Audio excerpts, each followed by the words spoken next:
I'm back. So,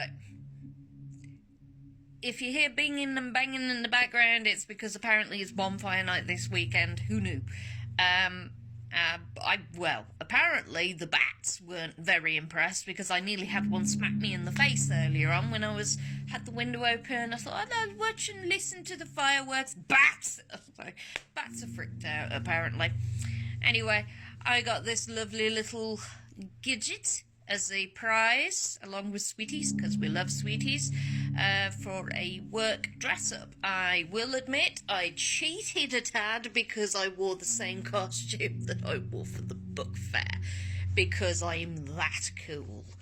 And actually, this plays in quite well into one of the stories that is in this collection by Dale. And now, Dale, I love you. You're still giving me nightmares from Sinkhole, that was in the Earth collection by Red Cape. If you haven't checked it out, the Elements collection is really cool. So Elements of Horror covers fire, earth, water, and different authors put together. I ended up getting Dale Parnell. His story just still terrifies the living daylights out of me because, dark, cramped places and stuck underground. What a hell? No. All the hell? No.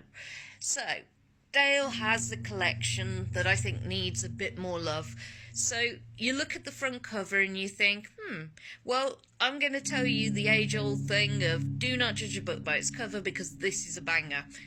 I actually had quite a few of the 11 short stories that were in there that I really liked.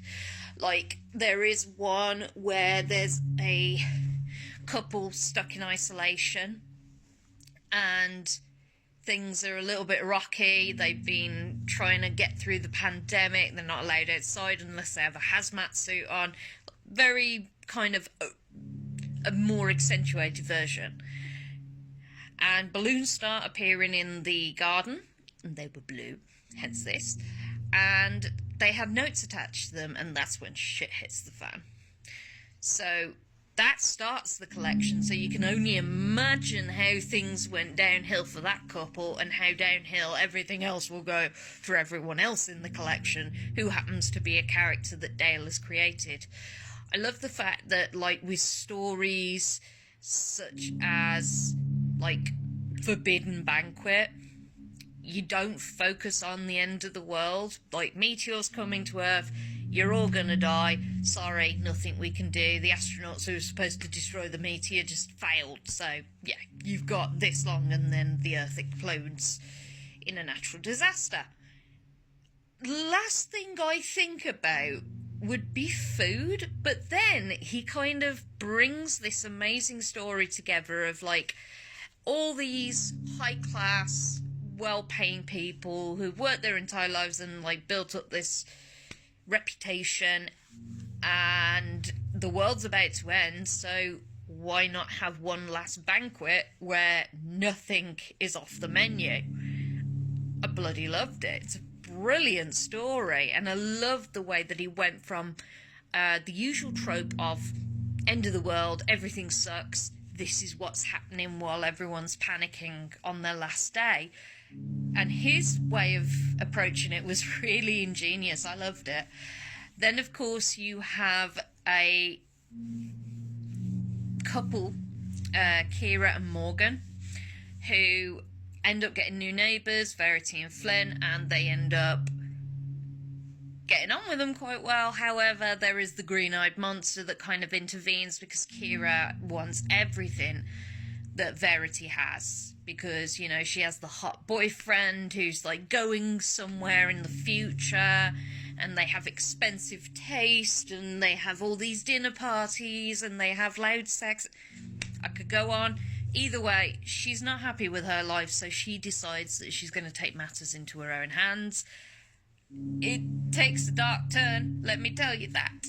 And the trading hut is a lesson in itself of be careful, no matter how dire the situation is and how bad you are needing to survive, sometimes the trade ain't worth it. There are just so many nuggets of good stories in there. Some of them are longer than others, and some of them are really short, sharp, hit you in the face kind of stories. And like the linchpin was another good one, and there's a almost kind of one that has like a don't breathe kind of vibe to it. This couple, Colm and Tina, break into a wealthy elderly couple's house in the middle of the night. She's already done her research and she knows what she wants to nick, and then they find a secret fucking room and they decide, ooh, that's a big safe. There's got to be something worth a lot more. Oh, you know what? This isn't just a quiet snatch and grab anymore. This is we're going to hold the homeowners hostage until they give us answers about what's in the damn safe. I just can't tell you, like, the way that he has this versatility of taking stories that should be like the normal tropes of like ghost stories and stuff like that, and turning them on their ass and giving them some whole new life, like breathing a new vitality into these stories. There is going to be at least one of them that hits you in the face and you go, you know what, I can't forget that story. It literally sits in my brain. I think Forbidden Banquet, it is going to be the one that sits with me, as well as the life that... It's just... Some of these stories, like I say, they are just insanely, like... It's like Pringles, once you pop, you can't stop. And it's literally like that with this story collection. You just keep going, and you keep digging through, and you keep finding another little gem. And I don't think, like I say, I don't think this book gets enough love, so let's show him some love. Seriously, this is a really good, like, solid collection.